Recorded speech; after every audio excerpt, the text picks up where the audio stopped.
This is the Nomad Futurist podcast, a podcast about the evolution of technology, society, and transformation. Connect with us, share your thoughts with us at nomadfuturist.com. Let's get this started. Here are Phil and Nabeel. Hello. Welcome to Nomad Futurist. This is your co-host, Nabeel Mahmood from Kailua Kona, Hawaii. This is your co-host, Philip Koblence from Montclair, New Jersey. And I'm Susanna Kass. Thank you, Phil and Nabeel, for having me today. I'm calling in from Sanford, California. Susanna, thank you very much for taking the time to join us. We are in 2023. We did it. Another year gone by. Is COVID over? I don't know. But we are living a certain norm now that we haven't been accustomed to for the last 2.5, 3 years. So we're going to be here at PTC. I'm so excited to see everybody in person in Hawaii. It's going to be exciting. Phil and I are going to reconnect here after 4 years. Phil, this is where it started. I think it's 3 years, but it was 2020, PTC 2020, where this crazy idea that we came up with was born. I can't believe this. I can't believe they're going to let me into Hawaii. You're well needed, and you could use a little tan. Well, Susanna, thank you very much. Thank you again for taking the time to join us. Could you tell us who you are, what you do, and where you're at in your career? Of course. Thank you for having me.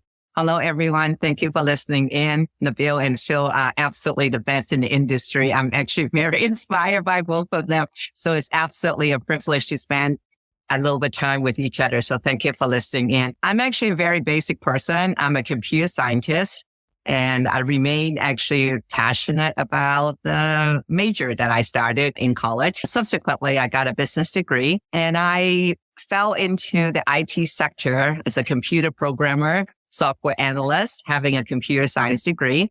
And I just love interacting with a computer in terms of doing a lot of things relating from the software, infrastructure, and networking, work on object-based programming, open source computing. And one thing led to another. We need a room to put all these wonderful computer network and data storage. And I think the name data center comes subsequently later. It used to be called an IT lab. It's amazing in that regard that it actually grows so fast. But part of the reason why it grows so fast is because a few of us actually have been working on a standard-based framework to enable all the compute network and data storage comes together. So I'm going to date myself to the audience because I actually cross a couple architectural. So when I first started to study, it was the OSI model, which is basically a physical layer, a data link layer, a network layer, a transport layer, a session layer, and then you see all the other stuff on top of it called presentation and application. So as a computer programmer, I started with the bottom. I actually feel like I'm always at the bottom anyway. So because you can understand the fundamental of how things really kind of work. It's not bottom, it's foundation. Foundation. Yes, that's absolutely a better word, Phil. And then, of course, everybody knows about the internet, which is based on not the OSI model, but a TCP/IP model. So I don't have to explain that because you probably all are experts listening to it in terms of how you interact with the internet. And I have to admit, just the end of last year, there was a very big cloud computing vendor hosted one of the biggest show, Come Back Again, similar to what you said, Phil. People are getting back together again, which is really amazing in Vegas. And they started introducing a new model called SRD, which is a scalable, reliable datagram architecture, which enable network to not just pass one packet at a time or different paths of packets. And it's actually start talking about the whole multi-pathing. And I was part of that session and was actually just really fascinating. So one thing led to another. What I'm actually doing now to answer your question, Nabeel, is really advocating as a clean energy advocate for the data center industry. So I act as an ambassador for the data center for the UN, United Nations Sustainable Development Program, as an energy fellow at Stanford University, and working with global hyperscalers, edge computing providers, and definitely as colo providers, over 3.3 gigawatt of net zero clean energy design and deployment. So it's very exciting. And starting the year in 2023, already have about 11 projects in the pipeline. And I like to bring them all, actually, or a few of them, if you guys inclined, throughout the year for them to actually share about their journey and what they're working on your podcast. That would be wonderful. But before we get into all of this, what really struck me, and I did not know this about you, that you were a computer scientist. How did you pick that as a major when it didn't exist or it was not talked about? It wasn't even on the horizon for any of us that got into the space. Well, I'll keep my story really short. So I am a Chinese gal born in Hong Kong. And my parents thought it was really, really good for me to be able to get out of poverty like they were struggling when they actually give up everything to move to Hong Kong to have a new identity, to put together all the savings they have to make sacrifices for myself and my brother to have a good education. So they actually sent me to a boarding school. And we are quite poor. The most exciting for us every day is we share actually one plate, one meal.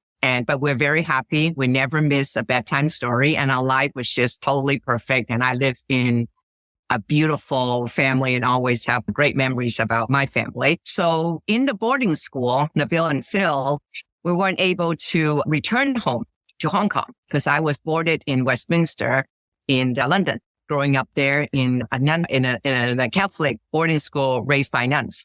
So I spent my time in basically the library or a room just basically full of a bunch of books. So, and I just got really excited about the donation of the generous British people that have it there. And specifically, I'm just really attracted to the part, not so much the princesses, that doesn't really kind of excite Susanna. And pink is not my favorite color. It doesn't kind of go well with my tone, but I am fascinated basically relating to logic, programming, computer. And then as soon as I learned everything about the fact that you can potentially actually do a lot of things in a microcomputer, that's what I wanted to do. I have to imagine that it's clearly you need, again, I have a daughter who just turned 6. We talked about it earlier. She is into princesses and all that stuff. And I think works with her complexion. But it's unique, certainly at that time, for a woman to be fascinated by technology. Yes, I was a young girl, so I have my imagination, and I started thinking about, wow, what are all the different things that you can do out there in this world that basically you can program the logic to enable them to do that. So is it odd to? I don't want to date you specifically, but can you give us a time frame of when this was that you were looking to computer? This wasn't like now when everyone has a computer in their pocket and all. Oh, no, in the 70s. It's okay. Right. So this is in the 70s when computers are not really top of mind. Programming is not top of mind for anyone. So they do actually exist. They do actually exist because you maybe this in a form of a handheld calculator or something. Sure. Sure. They definitely exist, but just the notion of a child trying to focus on logic and programming and how to make that stuff work is incredible. Actually call me nerdy. Now it's geek chic. Yes. I'm definitely. I think that would be a very good compliment. What was that turning point for you that you found your inspiration, you found your passion, but there's always this turning point that I'm willing to take the risk in educating myself in a field that potentially doesn't even exist. Or if it does, it's minuscule in the grand scheme of things because nobody was really doing that. It wasn't mainstream back then. A very, very select few got involved in computing or actually even knew about computing in the 70s. What was the turning point for you? What clicked? What clicked for me, I think I would be saying that, and this is absolutely the truth.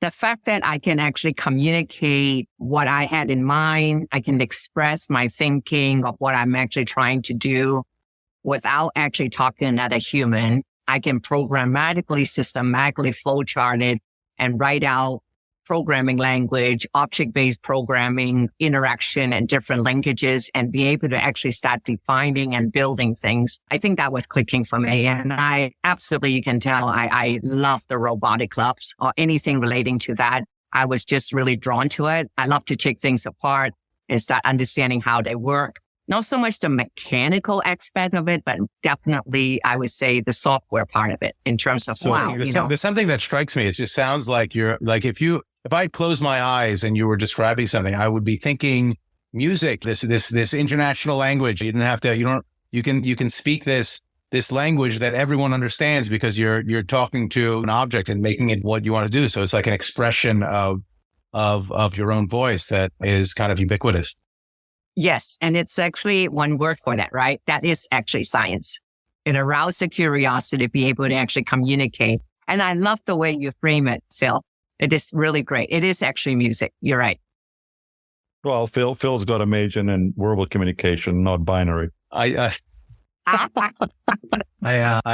man is full of words and expressions. I am very loquacious, as they say. There you go. See, there was a word for it. Yes, that's right. Okay, so I'm going to ask you a very personal, potentially even a very uncomfortable question. You mentioned growing up in Hong Kong. So a couple of things that really come to my mind are your parents putting out all of their savings to send you over to the UK. Could you share at a very high level, if you didn't get that opportunity, and do you ever think about if you didn't get that opportunity, what would life be like for you? And did that really change you to the degree where you were hungry and making a difference and making your life better? Yes. Thank you for asking that question. A few of us actually got together for a reunion, and many of the folks that actually I grew up in UK have connections being Chinese and whatnot, definitely have the folks currently now in seeing what's happening in Hong Kong in the year 2023. I don't know what you gentlemen think about the outlook of that is. But clearly, I think democratic development is definitely not high on the agenda for the community. So I would think my life would be significantly different, not growing up in the Western part of the world. I think my knowledge would have been narrowed in terms of genuinely defining to be physically boundary rather than being able to see the world and have been there. Even though at the moment I have to say, and I was actually 6, Phil, growing up in a boarding school. I don't get the hugs. I don't get to play with daddies all the time. And so I think that in one regard, it taught me the independence in that regard. And so it's really inherent in me that I'm actually quite independent. So if I were to stay in Hong Kong and didn't have the opportunity to study abroad, got raised by the nuns, my faith definitely probably won't be as strong because it's kind of drilled into me right now. And my belief in terms of having democratic development, be able to see the world, communicate with everyone that is beyond just living in your own neighborhood, really open up your mind in terms of actually how you approach problems or actually how you try to listen to what the others are actually communicating to you because of their culture and their faith and what they really believe in. I have to imagine that as a 6-year-old, you didn't really appreciate it. You were sent to this boarding school and obviously it turned into a huge opportunity for you. But I have to imagine as a 6-year-old, as a 7-year-old, this is an incredibly young formative age, as you said, where you gave up a lot. Did you think it was a punishment at the time? Did you appreciate the fact that it was an opportunity? I don't know how you possibly could. I don't go back and think about it, Phil. Maybe another way to answer your question is this. I have 2 daughters. I did not send either one of them away for boarding school. Right. Question answered.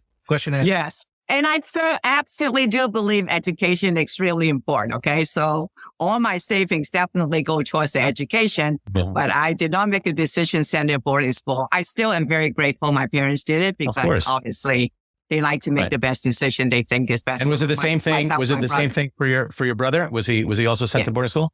Same boarding school? No, he went to a different one because I went to an all girls and he went to an all boy. Yeah. Right. We actually never fight because when we meet, we're already adults. It just takes too much energy to fight. Now we get to know each other, right? Yeah. Amazing. And how did he turn out to be? He turned out to be, he turned out great. He's an architect. So he's amazing. Yeah. Yeah. We are blessed. We are absolutely blessed. Our parents love us so much. They give up everything that they want us to have. They want us to be in an environment that we can take care of ourselves. And we'll get a better life. So I'm very grateful. Absolutely. Yeah, I'd totally second that notion. I think there's a reason for everything. And now looking back at it, and I think about it all the time, like what happened if I did not get that experience? What happened if I did not get that education? Where would I be? Or if I wasn't born in that family, where would I be? So it does totally change you, I think, for the good. there's always, the glass is always You full. guys are gonna make me ship my kids off. My God. I'll take that. Yeah. Incredible journey, incredible story. It's absolutely amazing. Let's talk about what you're doing, particularly as it entails to carbon neutrality and your engagement with the United Nations. Yes. So thank you. Maybe I can talk a little bit about what we're expecting this year in 2023, because we will have COP28 happening this year. By the way, I actually will be hosting a couple of sessions. I'd love to figure a way how we can actually get both of you gentlemen there. It will be phenomenally inspirational, and you folks will be amazing in terms of some of the work that you've all be doing. I think the focus this year, Nabeel, would be sharing the blueprint and sharing the results of the pledges that everybody made 2 years ago in COP26 in Glasgow. And everybody kind of talk more about their willingness, their aspiration about taking actions.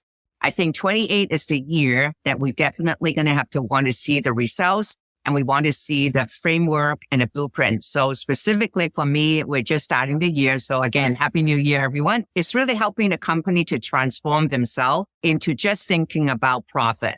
I think most of the folks already start talking about ESG, which is environmental, social, and governance. I applaud them for being very curious to using those terms. But I have to admit, many of them, after I listen to them for like maybe 2 minutes, they're clueless. So my job is to actually help them using against those words, the foundation of what really climate action really means, what is really systematic, how can they really identify where they are in their journey, helping them to develop the baseline, and then charting the journey on a decarbonization step and transforming the company. And I hope if I'm actually successful, like I actually did to help the hyperscaler make their pledges, the announcement before actually in COVID, perhaps I can make an impact in terms of transforming many of the company globally into believing culturally that it should be people, planet, and profit. And by doing so, they will address the environment. More importantly, they're going to address the environment through the people. Because I fundamentally naively believe in one thing, the planet doesn't actually need us to take care of them. The planet are fine, even though 3 of us actually become extinct, like many species. Mm-hmm. It's just a human. When we are going through our own journey, it's the damage that we actually make. It's the thoughtlessness. It's the clueless action that we actually took that actually causes the damage. And now we actually have to go back and rethink and approaching the environment differently while we're actually living a purposeful, impactful life while we're all in this planet, and leaving it a much better place, fulfill not just his children, but the grandchildren to be a better environment. And I fundamentally believe that is the focus for 2023.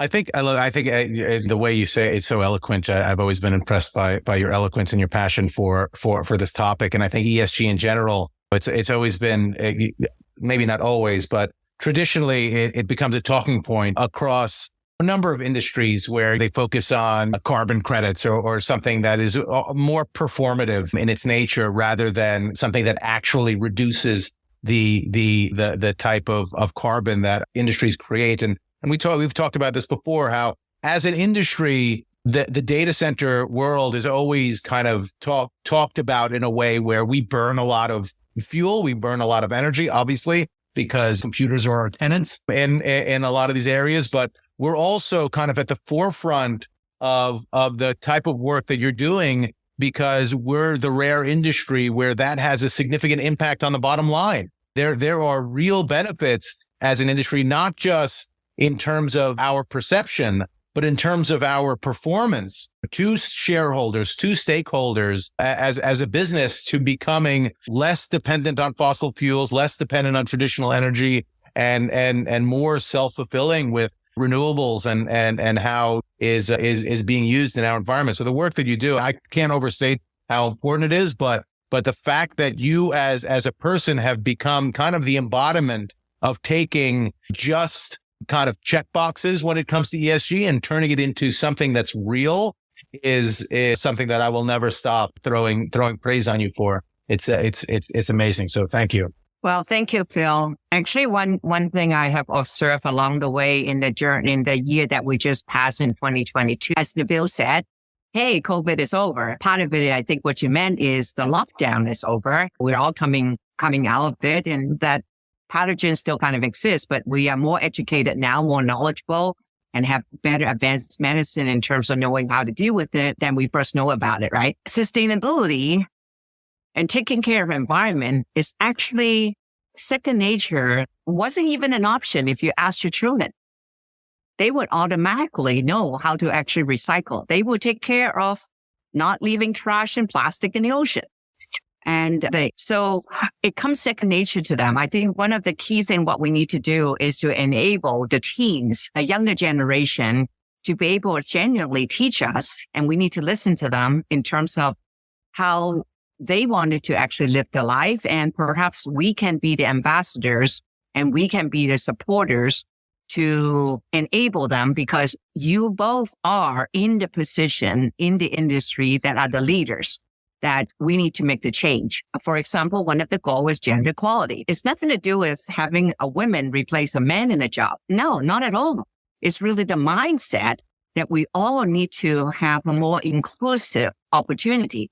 You can still have all the men in a meeting. I think that would just be fine, as long as actually the group actually have a diverse thinking. However, if you do put a woman there, naturally, you already got someone who is quite different, will bring a different viewpoint. So why not do that? It baffles my mind, and Phil and I had a conversation earlier last week. We live in the 21st century and we are still talking about this. This should be muscle memory. This has been going on for decades and decades, yet it's still something that has not been addressed or really Look, the definition of psychosis is doing the same thing over and over again, expecting a different result, right? So again, it becomes a checkbox, right? Diversity and inclusion, this D&I concept. It can't be people that look like me that are in boardrooms all over the place that are going to like preach about D&I. You need to change the boardroom makeup. You need to change the perspectives with which products are being created. Not because you're trying to check a box, just like with ESG, it's not checking a box, but because the products that you're going to create, the solutions that you're going to create into the future are a function of the lived experiences of the people that are at the helm. So it is for the security of the long-term prosperity of all of these companies that they create a diverse, not just gender, but socioeconomic, race, religion, etc., because all of those people are going to have different perspectives from the different parts of the world and different circumstances from which they came that will enable you to create relevant solutions, how with whatever product or solution your company creates to be relevant to these whole swaths of demographics that are not represented in boardrooms, in positions of leadership. You're brilliantly said. Brilliantly said. That's really the blueprint of the architecture that we all need to live. So figuring out what to do is not the problem. It's taking action and doing what we believe in is the challenge. It's a self-discipline. Exactly. Just in case Musk is listening to this conversation, I think he's got to put both Susanna and I on either Twitter or Tesla's board.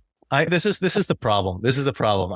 I am in 2 protected classes. I am a bald Jew, so I should also be allowed to be represented on the boardroom. And the only reason Elon Musk is not bald is because he's got those plugs. But I'm now going to get thrown off Twitter. Damn it. We'll come up with the real Phil Koblence. Just adding on to that, Susanna, do you think in 2023 is the ESG discussion is still going to be a checkbox for the major players, or are we going to be taking some serious corrective actions? And to the second phase of that question is, do you see America ahead or running in parallel with the European markets? Okay. Thank you for the question. I would think the first question would be, is something I learned in some experiment that we did actually at Stanford when we are trying to achieve energy efficiency. What we basically do is we use metrics in each of the dorm room, in each of the school of engineering, business school, law school, medical school, and we make it very public with everyone in terms of how much energy we basically use, how many students or professors or hours or in the classroom. And we basically show the worst performer. And getting the list on the worst performer will get basically a whole bunch of Stanford umbrella right outside your front. So you can't really hide. Everybody know you're the worst performer. And running it for about a couple of weeks that people figure out, because we're a bunch of California nerds. So we don't use umbrellas. We don't understand what those are. Just like windshield wiper on a car, they're for decorations, right? So because we have one day of rain and we think it's like, what's going on? The world is coming to an end. Anyway, humor aside, coming back to ESG, I think many of the folks are genuine. Many of the S&P Global 500 are genuinely taking actions. And by us, a few of us who are genuinely pioneer, and I thank all my clients, and they definitely have ambition to be able to do the right thing. By doing that, I think the noise will just it's always going to be there. There's always going to be some noise, but I don't think we should be paying attention to that. So specifically, I think greenwashing, I anticipate in 2023 will significantly reduce. You got company like one company who has the highest tower now in San Francisco. When it first lit up, I'm not too sure I actually like that tower because it changed the skyline of the whole San Francisco and Transamerica. But you probably know what I am talking about. And even them, they're actually coming out with a dashboard that basically help any companies that they want for free, because it's a freebie version, to be able to at least know like, okay, here's all your gas house emission and your energy resources under scope 1, which is direct. And here's all of them under indirect. And here's all the one relating to your supply chain, which is called scope 3. So you don't have to kind of get technical about 1, 2, and 3, but effectively like, okay, well, these are the direct consumption because these are your employees. And here's all your indirect, and here's all, including your supplier, for you to be able to provide end-to-end on that. And then there's another company in California that has the headquarters looks like a spaceship. And they are very ambitious and phenomenal inspirational by saying that if you use any of my device, any of the emission that you cause, I count that in my corporate disclosure. Now I'm trying to figure out if Apple's headquarters looks like a spaceship. I think it must, right? It's actually the mag power charging. So taking accountability and transparency by actually having that spectrum example that I give, and also be able to not kind of shame the worst performer, but make it transparent and people can make the decision about whether I even want to work with this company anymore. I think it will cause the right decision and action to come, because we all need to hire more younger generation, and it is important to them. Not free food anymore, by the way. It's actually the commitment on social responsibility is more important than free food.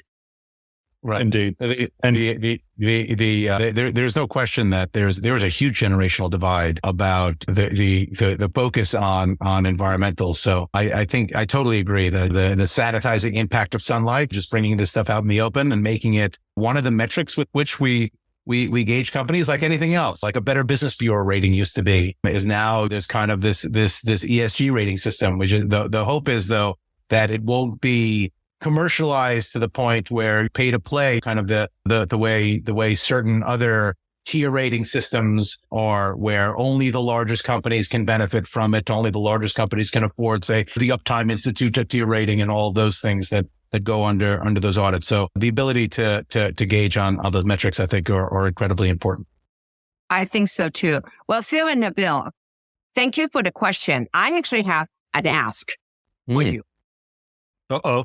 Yeah, for the audience that listening to this year, if both of you can actually be on your own board, and obviously you are, because you are on your own platform, for any of the audience who might be interested in actually attending, for example, data center event, and be able to meet whoever they want as keynote or panel speaker, spend one-on-one time, I have an offer. Submit me the list. We would like to actually invite them, expense paid for, for them to attend either European event or US event or even Asia. And currently now the only spot that we have in Asia, some of the event we plan for this year is in Singapore. It would be wonderful for both of you to actually help us vet your audience so you can actually submit the name. And just like the Make-A-Wish Foundation, I will just take care of the rest of them, because we would like to actually have these new young talent get involved in our industry and be able to participate and have some networking and a data center event. And hopefully both of you can also selectively join, because I know how busy you are. Because you have superpower to actually enable your audience to actually engage with the folks that are actually doing the work, that they may be able to come up with the idea that none of us thought about when we were reviewing the project. And I thought we can actually try that for 2023, because I was able to actually convince many of the sponsors be able to encourage this new talent to come in to our industry. And that doesn't sound like an ask for us. That sounds like an offer that you're making to our audience, which I think, what organization is that through? Is it through the UN? Is it through which one of the organizations that you work with? It would be multiple data center platform, like, for example, Data Cloud as in Monaco, Data Cloud USA in Austin, the Data Center Dynamics Connect show, or even PDC. I think we just have it a little bit too short. Maybe we should aim for that in 2024. Right. But effectively, most of the data center event that I am leading quite a bit in terms of the sustainability, we all come together by saying we need to basically just sponsor more new talent to come in. So yes, it is an offer, but I need someone to be able to vet them, because just giving me the list doesn't make sense. We want to know who's not going to want a free trip to Monaco paid for by Susanna Kass. I assume everyone that. Oh, the switchboards are lighting up. Thank God this is not a live show with us. Yes, and we're probably going to look for somebody already in Europe, and then for Austin, obviously with somebody already in USA. And I think it'd be wonderful for some of those folks who are thinking about pivoting in their career, or new folks coming into the industry and they're about to graduate and they haven't got the light bulb that I got when I was 6 years old in terms of wanting to get involved in seeing the world in a more logical fashion. I didn't even know that word computer science, by the way, Nabeel. I was too young to even articulate that, right? But at least I said, hey, that's kind of what I described to me that's fascinating. So I would very much like to see if we can collaborate together in 2023. I'm so excited because you two are my absolutely favorite and you inspire me every day. The mission is accepted. I will put words in Nabeel's mouth. Mission accepted. I think I'm lost for words. Right? He's lost for words. Something I've never been in my entire life. There's never been a time. Look, the one thing I always try to say about this industry that I think is lost on young people a lot is how accessible all of the leadership is in our industry in a way that it's not in others, in large part because it's a young industry, but I think for the most part because it's so young that all of the people in positions of leadership, even at the largest companies that do what we do, are all accidentally in this industry. We just happen to be in the right place at the right time, born in the right era where we straddled the before digital times and now. And people want to be able to tell those stories, which is inspiring to kids that think to be in the data center industry, you have to be a scientist. You have to be a computer nerd. You have to be someone that takes apart circuit boards in your mom's basement for years and years before you get involved in our industry. And outside of the significant amount of what we call subverticals within our space, it's just not like that at all. I mean, it's entirely collaborative and everyone, for the most part, if you initiate a conversation, is willing to speak to you about their experiences, about what they're doing. I was just meeting with Raul Martinek, the CEO of DataBank, who is a friend of the show. Can we say that now? And we were meeting at a brewery in Houston. It was the most amazing thing in the world. We left the brewery in Houston and we ran into these kids on the street that were doing some sort of like TikTok videos or whatever. And they came up to us and they were starting to make jokes. And Raul took them aside, and he's like a unique character when it comes to this stuff. You think I'm loquacious? Raul is never lost for words either. And he just started to explain to them like who he was, what he did, how the camera and the internet connectivity that they're using to film that. He's explaining to them that there are cell towers, and those cell towers are connected to these aggregation places called data centers. And that's what he runs right across the street from that place. And these were just kids that were looking to kind of make a joke on the internet. And it's that sort of accessibility. Maybe that's an over the top example, but I think people would be inspired by the fact that these guys that are worth gobs and gobs of money, that have had extraordinary success in their lives, are just fans of what like the technology that are all around us do, because we were the last generation that was around before that happened. And the current generation just takes for granted that they can do all these things. Like they're born with an iPhone in their hand. They're born with an iPad in their hand. I say this all the time. My kids knew how to use an iPad before they knew how to speak. They just take for granted that technology just works. And they don't understand how magical it is, why it works. So this industry, what's incumbent upon us as the kind of elders, inspired by your desire to get new people coming to these events, is to try to instill that wonderment in this newest generation that doesn't understand how much of a miracle it is, the stuff that they're able to do, the way that they were able to like respond to a pandemic by going online and using Zoom and using all these platforms to do school and to do doctor's visits and telehealth and all of those things that if it were 5 or 6 years before would have been incredibly difficult to do, because we didn't have near the amount of bandwidth at home, and we didn't have these platforms that we take for granted now. Even now we take them for granted, and they've just been around for a couple of years. So again, never lost for words. It's profound. It's a new realm. And I sincerely think the entire system needed transformation. And that's basically where you two gentlemen have done for our industry. So I can't thank you enough for what you do every day. I think we should just make the rest of this show Susanna telling us how brilliant we are, and us saying, how much we love you too, Susanna. It's just one big hug. Yeah, well, we should do a group hug. Yeah, we haven't. That's the virtual thing. That's the virtual thing we haven't created yet. I still can't. Yes. I could try to hug the screen. It just doesn't have the same. The offer is open, but I do need your help in terms of vetting someone who are genuinely qualified and in terms of making measurable impact, because we are also, of course, measuring the impact of this program. And then we want to kind of be able to generate a report on that one. But so curiosity is one of the most important attributes for any of the people that you will recommend. Obviously, I will take more girls or young ladies. Would be Absolutely. Great. I was only going to say we have been firm believers of exposure experiences resulting into evolution, but Phil's articulation of it was absolutely phenomenal. Profound. And the challenge is there. I think this just fits in timing wise, is absolutely phenomenally. We are in the midst of a massive news. We are launching the Nomad Futurist Academy that you'll hear about relatively soon over here as well. And to identify these kids and people in transition and to bring forth what their expectations of the future are imperative in us defining the future of connectivity, the future of compute, and also addressing the challenge on hand, that is sustainability. Susanna, thank you very much for taking the time and sharing your personal journey, the trials and tribulation and the exposure, the experiences that you've gathered and how you got into space. It is just amazing. I really enjoyed getting to know more of you and can't wait to work with you on all the efforts that you're engaged in as the foundation and as individuals. Can't wait to see you in Hawaii. My God, that's Thank you. Yes. Aloha. We shall see each other very soon. This has been great. Nothing lasts forever. Markets will come back, currencies will rebound, businesses will go on, and we'll all move on. That could happen next week, next month, or next year.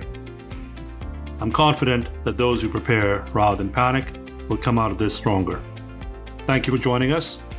This has been brought to you by Nomad Futurist. Check us online at nomadfuturist.com.